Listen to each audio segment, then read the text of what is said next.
Second chance at first love, the invitation.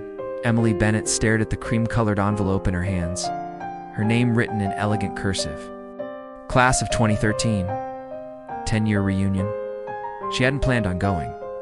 10 years was a long time, and she had built a life far from her small hometown.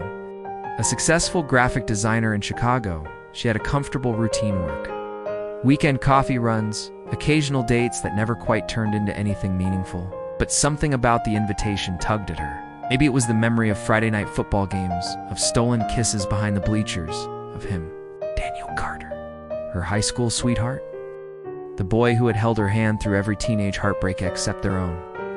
With a deep breath, she RSVP'd. The ghosts of the past, the drive back to Willow Creek felt surreal. The old diner was still there, the park where they'd had their first date. The rusty swing set where Daniel had kissed her for the first time.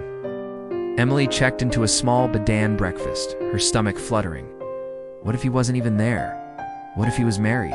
Out! Stop! She shook her head. It was just a reunion, nothing more. That night, she stood in front of the mirror, adjusting her emerald green dress. The one her best friend had insisted brought out her eyes. "You're overthinking this," she muttered to her reflection. But her heart didn't listen. The moment their eyes met, the community center was buzzing with laughter and nostalgia. Former classmates hugged, compared careers, and joked about how much or how little they'd changed. Emily grabbed a glass of wine, scanning the room, and then there he was. Daniel stood near the photo booth, his dark hair slightly longer than she remembered, his shoulders broader. He wore a navy blue button-down, sleeves rolled up to his forearms, just like he used to.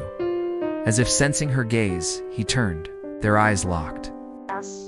1,000 memories flashed between them, homecoming dances, late-night phone calls, whispered promises under the stars.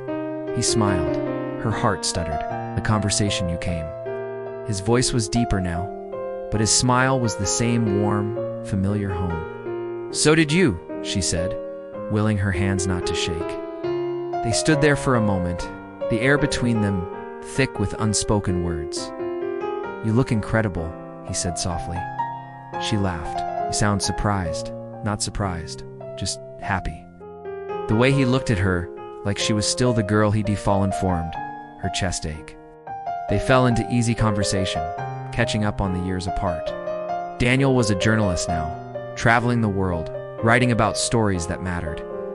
Emily told him about her design career, her tiny balcony garden, her failed attempt at learning the guitar.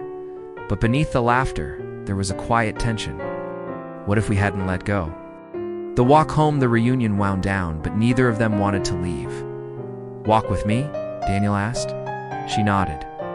They strolled through the quiet streets, the same ones they'd wandered as teenagers. The old oak tree where they'd carved their initials still stood, the letters D+E, now weathered but visible. Daniel stopped, tracing the carving with his thumb. "I thought about you. A lot." Emily swallowed.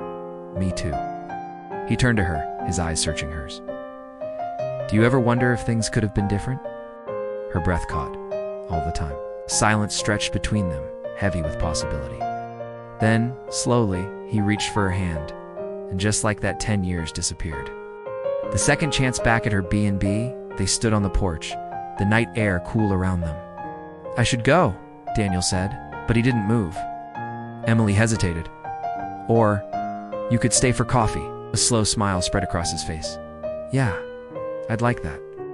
Inside, they truly talked about the past, the missed chances, the fear that had kept them apart. "I was scared," Daniel admitted. "Scared that if I held on too tight, I'd lose you anyway." Emily's throat tightened. "I thought you moved on." "Never." Duh. His hand brushed against hers. "Some loves don't fade, Em." Her heart swelled. Maybe timing had been wrong before, but now, it felt like the universe was giving them another shot. Okay. Epilogue. 1 year later, Emily sat on the couch in their shared apartment, flipping through a travel magazine. Daniel's byline grinned up at her from the page. "Think we could go here next?" she asked, pointing to a photo of a sunlit Italian vineyard.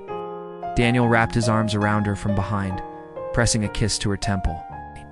"Anywhere you want," she smiled, leaning into him. "Some loves were worth waiting for."